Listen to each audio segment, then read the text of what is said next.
birlikte məşhur olan Qırılmış dondurma. sınır. Evet dostum. Karoş içinde bu deyəsən almadı, bu şokoladlı, bu da çiyələkdir. Çiyələyi çox Davay merak bunu edirəm. bilir. Mənə də. Ay, Kafesi gəlir. davay düşdə. Bismillah. Kofedir.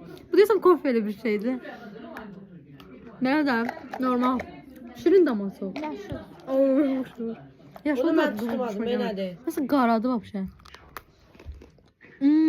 Bu çox ağırdır, değil mi?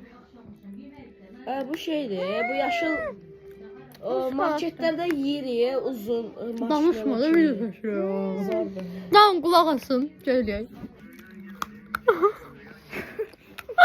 Dostlar, bunun dadını Qarşı alım məsləhətdir.